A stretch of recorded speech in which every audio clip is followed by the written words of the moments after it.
మొదటి సమూయేలు గ్రంథము 7వ అధ్యాయంలో 1వ వచనం చదవండి.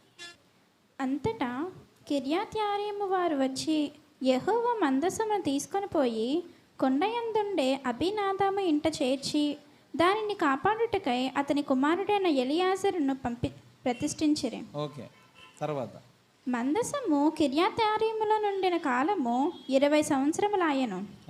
ఇశ్రాయేలీయులందరూ యెహోవాను అనుసరింప దుఃఖించుచుండగా, అంతే చాలు. ఇశ్రాయేలీయులందరూ యెహోవాను అనుసరించుటకు దుఃఖపడుతున్నారని.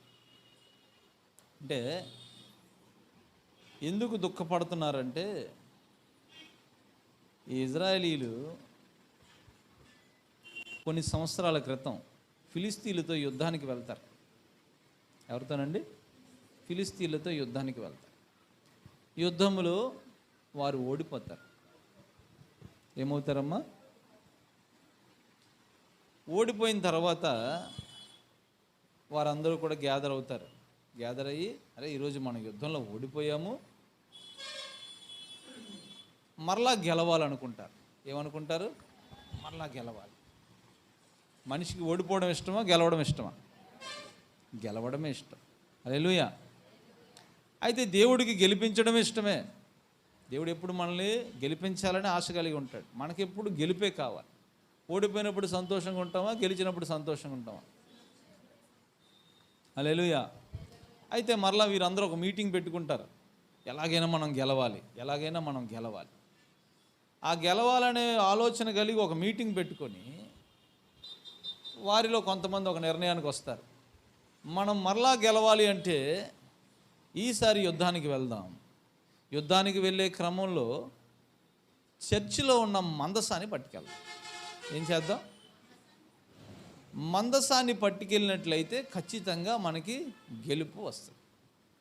అంటే మనిషి గెలవడం కోసం ఆలోచనలు ఆలోచిస్తూనే ఉంటాడు.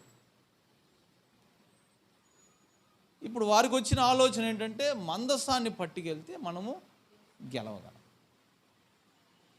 అప్పుడు వారు యుద్ధ భూమిలోకి మందసాన్ని తీసుకెళ్తారు.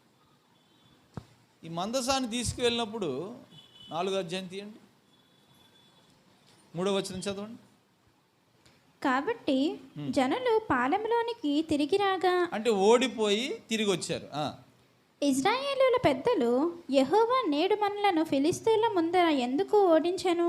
అది ఇప్పుడు చూడండి, ఓడిపోయి తిరిగి వచ్చారు కదా, ఒక మీటింగ్ జరిగింది అక్కడ.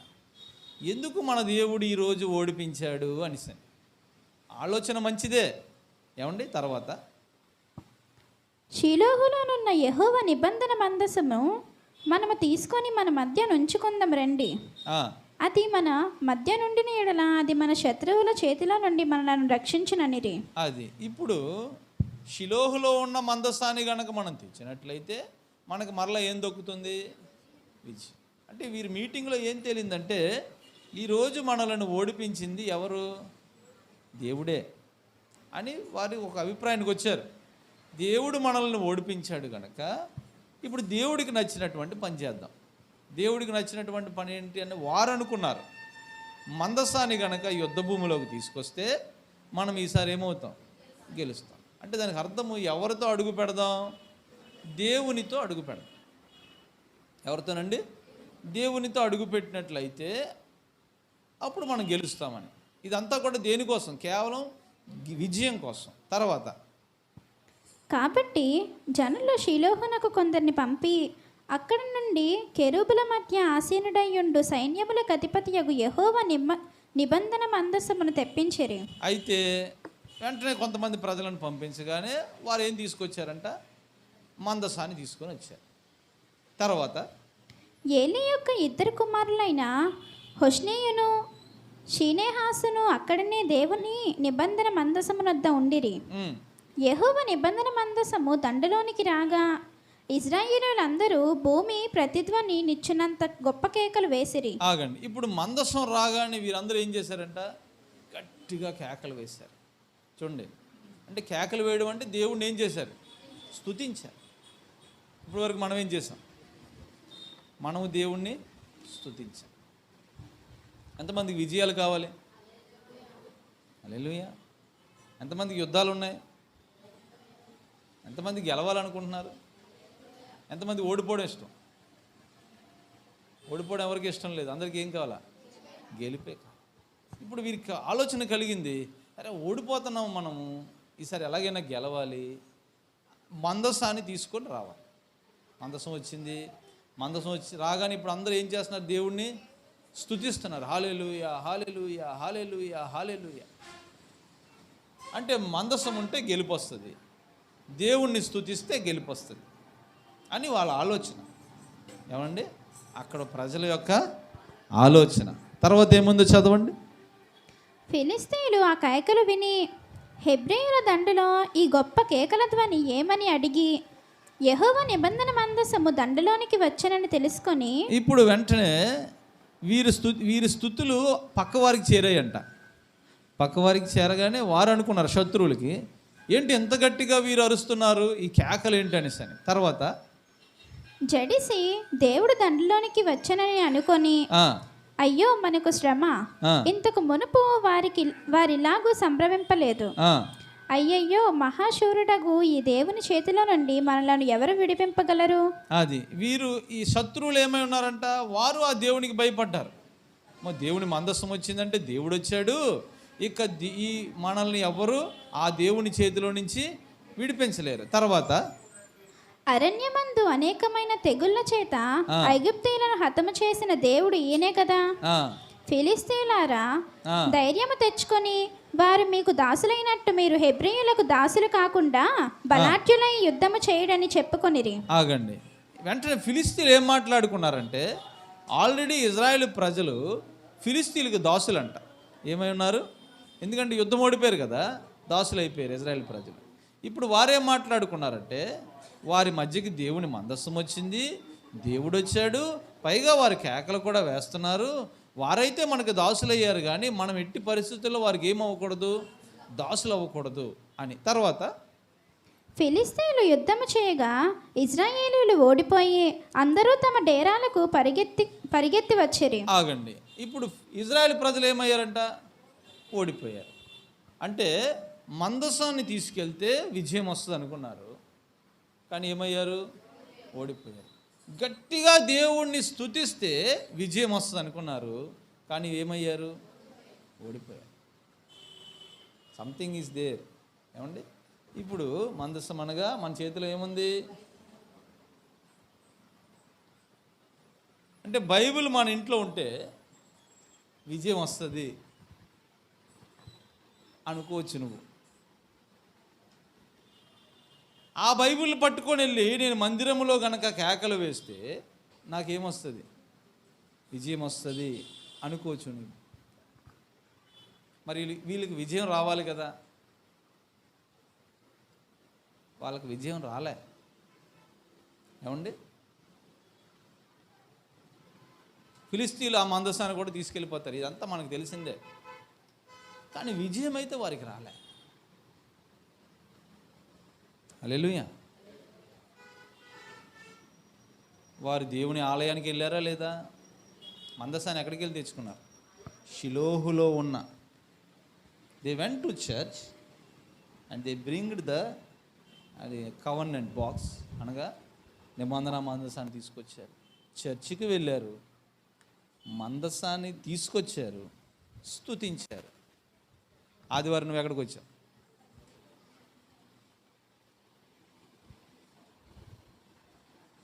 చర్చికి వచ్చావు. దేవుణ్ణి ఇక్కడ ఏం చేస్తున్నావు? కానీ గెలుపు రావట్లేదేమో, విజయం రావట్లేదేమో. ఏదో ఉంది కదా ఇక్కడ సీక్రెట్. చర్చికి వెళ్ళారు, మందసం తెచ్చుకున్నారు, స్తుతించారు, అయినా గెలుపు లేదమ్మా. అయినా ఎవరు గెలిచారు? చర్చికి వెళ్ళలేని వారు గెలిచారు, మందసం లేని వారు గెలిచారు, దేవుణ్ణి స్తుతించలేని వారు గెలిచారు. చర్చికి వెళ్ళి మందసం ఉండి దేవుణ్ణి స్తుతించిన వారు ఓడిపోయారు. చర్చికి వెళ్ళలేని వారు, మందసం లేని వారు, దేవుణ్ణి స్తుతించలేని వారు గెలిచారు.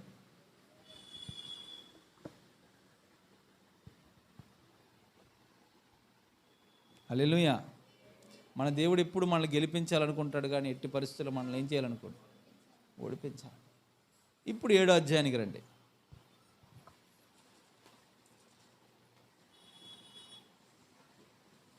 2వ వచనం చదవండి.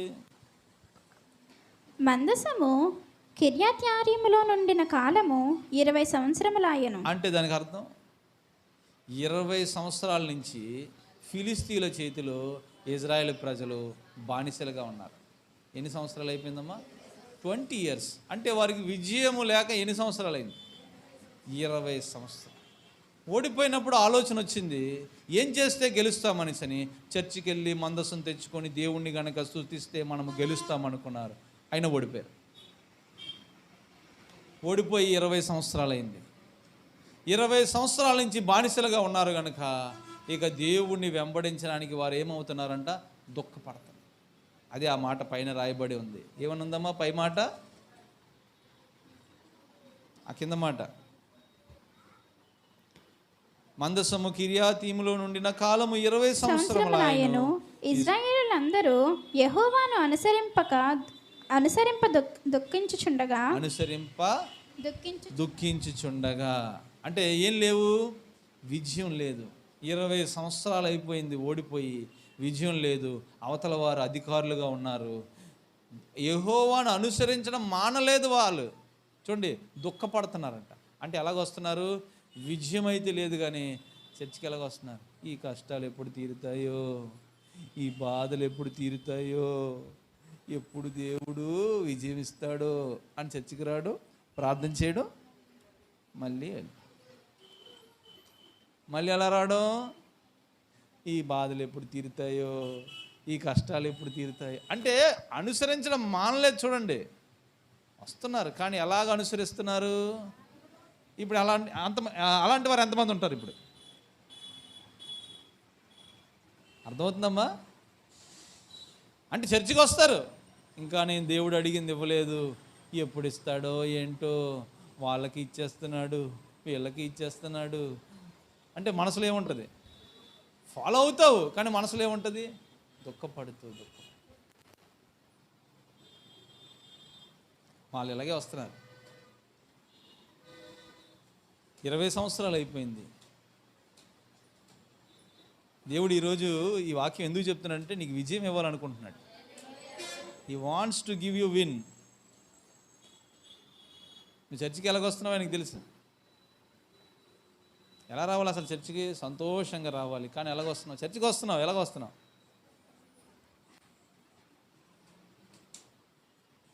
అందుకే అక్కడ మరలా చదవమ్మ లైన్ ఎంత అద్భుతంగా ఉందో.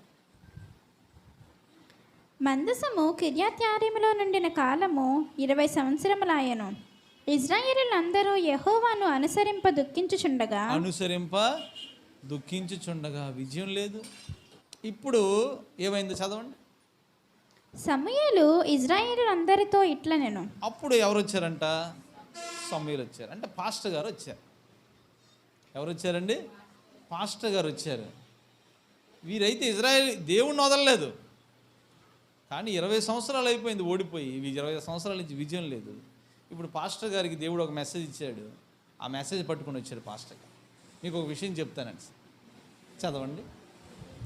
మీ పూర్ణ హృదయముతో యెహోవా యొద్దకు మీరు మళ్ళుకొన్న ఎడల, అది హల్లెలూయా. ఫస్ట్ అన్న మాట ఏంటి? మీ పూర్ణ హృదయముతో దేవుని వైపు మీరు తిరిగితే. హల్లెలూయా. చూడండి, గ్రహించండి. ఇక్కడ వీరికి ఓటమైతే ఉంది, విజయము లేదు. గెలుద్దామని వెళ్ళారు కానీ ఓడిపోయారు. గెలుద్దామని వెళ్ళారు అంటే ఎందుకు ఓడిపోయారు అంటే ఫస్ట్ ప్రశ్న, వీరు కేవలం దేవుణ్ణి ఫాలో అయ్యింది విజయాల కోసమే. దేనికోసం అండి? విజయాల కోసం. అంటే హృదయపూర్వకంగా దేవుని వైపు తిరగాలనే ఆలోచన. దేవుడు ఎందుకంటే కేవలము విజయాల కోసం, కార్యాల కోసం మాత్రం. అందుకే అంటున్నాడు, ఫస్ట్ మీరు విజయం కోసం చూడకండి, దేవుని వైపు పూర్ణ హృదయముతో. పక్కవర్తి చెప్పండి, ఫస్ట్ విజయం కోసం చూడద్దు, ఫస్ట్ దేవుడి వైపు తిరిగని చెప్పండి. మనం ఫస్ట్ దేనికోసం చూస్తాం? నువ్వు విజయం కోసం చూస్తే దేవుడి వైపు నడిస్తే అవ్వదు, దేవుడి వైపు చూడు, విజయం ఆటోమేటిక్గా వస్తుంది. అందుకే అంటున్నాడు ముందు మీరు విజయం వైపు చూడొద్దు, పూర్ణ హృదయంతో దేవుని వైపు తిరగండి. అంటే ఇప్పుడు ఏమనుకోవాలి, ఆ సమస్య మీద విజయం వద్దు కానీ ప్రభువా నువ్వు కావాలి నాకు. ఏం కావాలి మనకు? ఫస్ట్ ఏం కావాలి చెప్పండి? ముందు విజయం ఇవ్వు ప్రభువా, తర్వాత మన ఇద్దరు వ్యాపారం మనం చేద్దాం.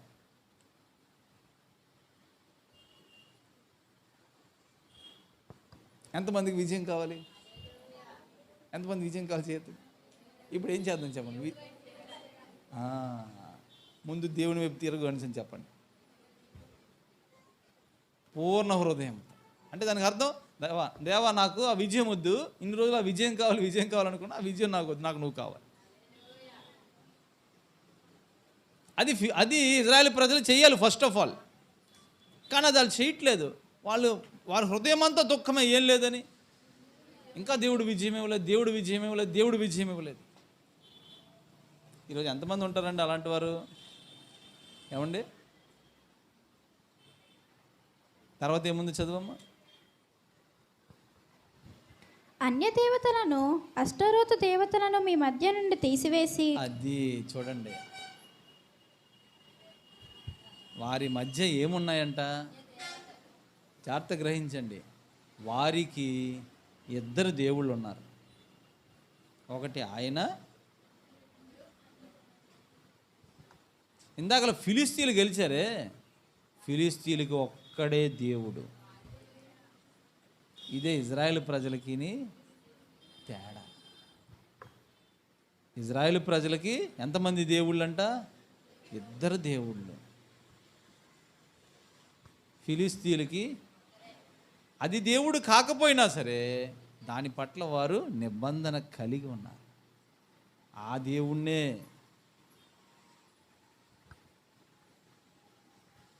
ఇజ్రాయేల్ ప్రజలు 2 దేవుళ్ళు మధ్యలో పెట్టుకున్నారు. హల్లెలూయా, హల్లెలూయా. ఇప్పుడు ఒక్క దేవుడు ఉన్నాడు, 2 దేవుళ్ళు ఉన్నాడు తెలుసుకో. నీకు ఎంతమంది దేవుళ్ళు ఉన్నారు అది నువ్వు తెలుసుకోవాలా. అంటే ఫస్ట్ ఆఫ్ ఆల్ నీకు విజయం కలగాలంటే నీకు ఒక్క దేవుడే ఉండాలి. ఎట్టి పరిస్థితుల్లో కూడా ముహూర్తాలు చూసావా? నీకు ఎంతమంది దేవుళ్ళు ఉన్నట్టు? 2 దేవుళ్ళు ఉన్నట్టు. అంటే ఇప్పుడు సమూయేలు వచ్చి చెప్తున్నాడు, మీకు విజయం కావాలంటే మీ మధ్య ఉన్న ఆ దేవుళ్ళని ఏం చేయండి? అయితే తర్వాత ఏముంది చూడమ్మా? పట్టుదల కలిగి యెహోవా తట్టు మీ హృదయములను తిప్పి ఆయనను సేవించుడి. హల్లెలూయా. తర్వాత అప్పుడు ఆయన ఫిలిస్తీన్ల చేతిలో నుండి మిమ్మల్ని విడిపించను. అంతే, అప్పుడు ఆయన మీకు విజయం ఇచ్చును. అర్థమవుతుందండి? హల్లెలూయా. ఫస్ట్ విజయం కోసం నువ్వు ఆయన వైపు తిరగకూడదు, ఆయన కావాలని ఆయన కోసం తిరగాలి. ఆయనే కావాలని నువ్వు తిరగాలి, ఆయన కాకుండా ఇంకొక దేవుడు నీకు ఫస్ట్ ఆఫ్ ఆల్. అప్పుడు నీకు దేవుడు విజయం ఇవ్వకపోతే అడుగు అంటున్నాడు సమూయేలు. అప్పుడు దేవుడు మీకు విజయం ఇవ్వకపోతే అడగండి అంటున్నాడు సమూయేలు. హల్లెలూయా.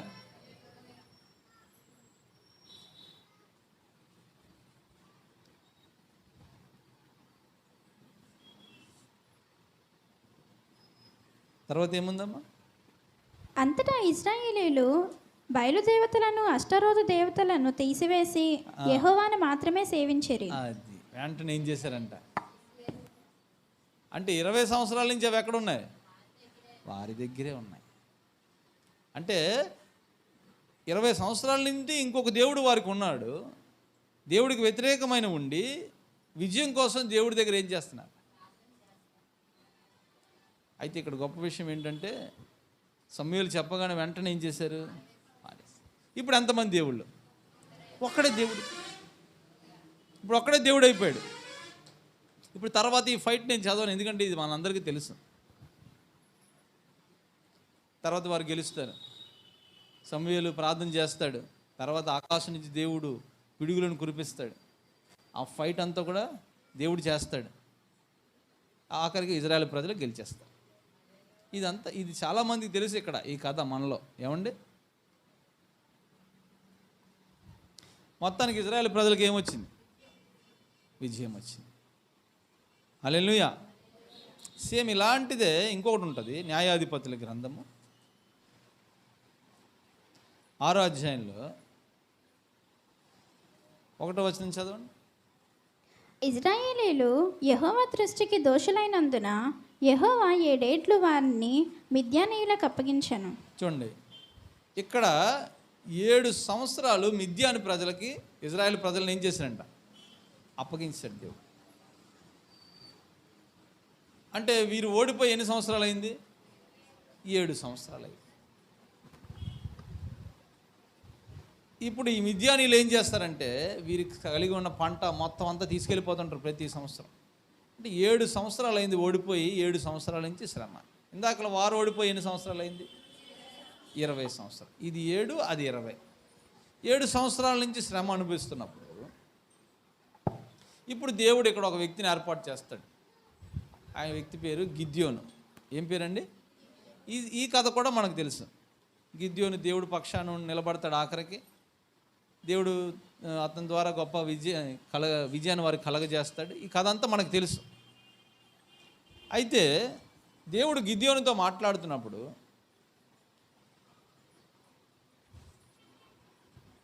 13వ వచనం చదవండి. గిద్యోను, చిత్తము నా ఏలినవాడా, యెహోవా మాకు తోడై ఉండిన ఎడల ఇదంతయు మాకు ఎలా సంభవించెను? ఆగండి. ఎందుకంటే ఒకానొక రోజు దేవదూత ప్రత్యక్షమై బలాగ్యుడైన గిద్యోను, దేవుడు మీకు తోడుగా ఉన్నాడు అని అంటే వెంటనే గిద్యోను అంటున్నాడు, దేవుడు మాకు తోడుగా ఉంటే మేము ఎందుకు ఓడిపోయాం? అర్థమవుతుందండి? దేవుడు మాకు తోడుగా ఉంటే మేము గెలవాలి కదా, కానీ మేము ఎందుకు ఓడిపోతున్నాం? అమ్మా, మనం అందరం ఎక్కడెక్కడ వారమో దేవుడు ఇక్కడికి తీసుకొచ్చాడు, ఈ గ్రామానికి. ఇక్కడ మనల్ని ఏర్పాటు చేశాడు. ఎందుకు ఏర్పాటు చేశాడు ఈ గ్రామంలో అంటే ఓడిపోవడానికి కాదు, ఓడిపోవడానికే. కానీ గెలుస్తున్నావా ఓడిపోతున్నావా అన్నది ప్రశ్న. ఇప్పుడు గిద్యోనుకు వచ్చిన డౌటు, దేవుడు మాకు తోడుగా ఉంటే మేము గెలవాలి కదా, కానీ ఓడిపోతున్నామేంటి? హల్లెలూయా. అంటే ఓటం అనేది ఎప్పుడు వస్తుందంటే నీకు దేవుడికి మధ్యన ఏదో ఒకటి వచ్చినప్పుడే నువ్వేమవుతావు? ఓడిపోతావు. అంటే ఎన్నటికీ దేవునికి నీకు మధ్యన ఏది రాకుండా నువ్వేం చేయాలా? చూసుకోవాలి. దేవుడికి నీకు మధ్య ఏదైనా వచ్చిందా? ఓడిపోవడమే. ఆదాము అవ్వ దేవుడు మధ్యలోకి ఎవరు వచ్చారు? గెలిచారా ఓడిపోయారా? ఓడిపోయారు. అందుకే సమూయేలు అంటాడు, మీ మధ్యలో ఒకటి ఉంది, అనగా దేవుడికి మీకు మధ్యలో ఒకటి ఉంది, దాన్ని గనక మీరు తీస్తే మీరు మరలా గెలుస్తారు. ఇప్పుడు గిద్యోను అంటున్నాడు, దేవుడు మాకు తోడుగా ఉంటే మేము గెలవాలి కదా, ఎందుకు ఓడిపోతున్నాం? అంటే చర్చికి వచ్చారు, మందసాన్ని తీసుకెళ్లారు, యుద్ధ భూమిలో కేకలు వేశారు, ఇన్ని చేసినా సరే ఏమయ్యారు? కానీ వారి మధ్యలో ఉన్నది తీసి పారేయగానే అక్కడ ఇజ్రాయెల్ ప్రజలు మరలా ఏమయ్యారు? 20 సంవత్సరాల తర్వాత గెలిచారు. అంటే అనుక్షణం ప్రతిరోజు నువ్వు గమనించవలసింది ఏంటంటే దేవుడికి నీకు మధ్యలో ఏదైనా వస్తుందా? అర్థమవుతుందండి? ఇది ఫస్ట్ ఆఫ్ ఆల్ నువ్వు గమనించాలి. ఏమండి, ఈ లోకంలో ఏది మనం ఉపయోగించినా సరే, ఇప్పుడు ఉదాహరణకి ఇందాకలా ఆ బాక్స్ సౌండ్ వచ్చింది చూసారా? బాక్స్ సౌండ్ వచ్చింది అంటే ఆ బాక్స్కి ఈ మైక్కి ఆ బాక్స్కి మధ్యలో ఏదైనా వచ్చిందని మేము వెంటనే ఏం చేసాం? చెక్ చేసాం. అంటే ఎప్పుడైనా సరే మనకు ఒక ప్రాబ్లం వచ్చింది అనుకోండి, ఇదేంటి మొన్నటి వరకు చక్కగా పనిచేసింది కదా నా ఫోను, ఇప్పుడు మధ్యలో ఏమొచ్చింది? ఎవరి దగ్గర తీసుకెళ్తాం? మెకానిక్ చెప్తాడమ్మా ఈ ఫోన్ ఇలా పనిచేయలేకపోవడానికి కారణం మధ్యలో ఇది వచ్చిందమ్మా, ఇప్పుడు ఇది తీస్తేనే కానీ ఆ ఫోన్ ఏమవ్వదు, ప్రకృతి, కన్ను. ఇప్పుడు ఒక నలుసు పడింది అనుకోండి, ప్రకృతికి నీ కన్నుకి మధ్యలో ఏదో ఏమైంది, అది తీస్తేనే కానీ ఏమవ్వదు. హల్లెలూయా, హల్లెలూయా. నీ నాలుకకి నీ ఆహారానికి, తినే ఆహారానికి మధ్యలో రాయి వచ్చింది అనుకోండి, మధ్యలో ఇసుక వచ్చింది అనుకోండి, అంటే మధ్యలోనికి ఏదొచ్చినా సరే అక్కడ పని జరగదు. ఇద్దరు మనుషులు మాట్లాడుకుంటున్నారు అనుకోండి, అరే మధ్యలో నువ్వెందుకు వస్తావు, మీ ఇద్దరు మాట్లాడుకుంటున్నాం కదా, మధ్యలో ఆయన పంపించి అసలు అని తీసేయండి, అప్పుడే పని జరుగుతుంది. Right are wrong? లోకంలో ఏదైనా సరే ఆ క్రమం జరిగేటప్పుడు మధ్యలో దానికి ఆపోజిట్ది వస్తే మనం ఆ పని ఎట్టి పరిస్థితుల్లో జరగదు. అనవసరంగా నువ్వు మధ్యలోకి అంటాం లేదా? అంటే దేవుని దగ్గర నుంచి నువ్వు విజయం పొందుకోవాలంటే దేవునికి నీకు మధ్యన ఎవ్వరు,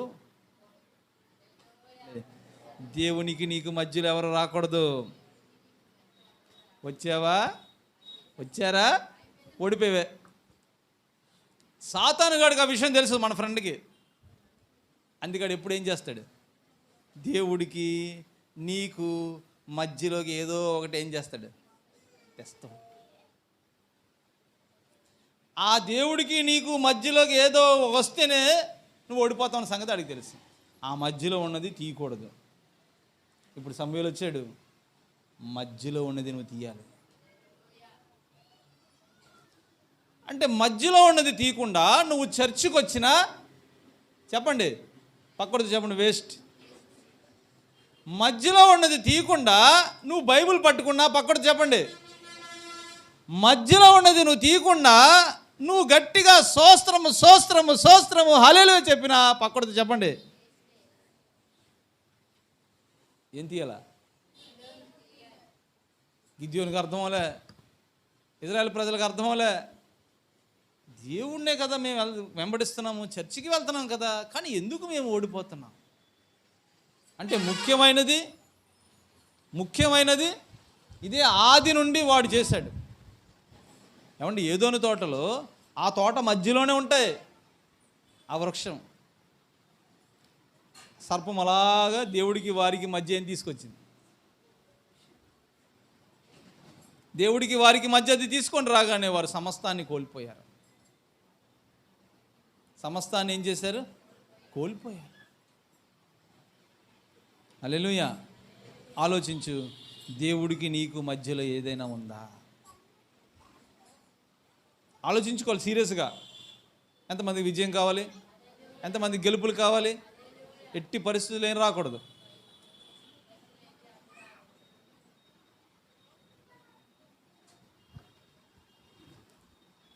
ఇప్పుడు ఓడిపోతాను అన్నాడు కదా, మరి దానికి ఆన్సర్ చెప్పాలా లేదా దేవుడు? పేజీ తిప్పండి అలాగా, 25వ వచనం.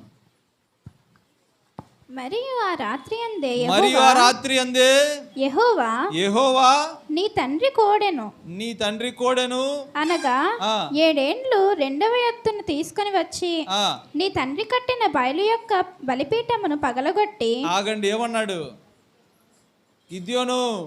మీ నాన్న బయలుకి ఒక బలిపీఠము కట్టాడు కదా, దానిని ముందు ఏం చేయాలంట, పగలగొట్టు. ఇందాక ఏమన్నాడు గిద్యోను?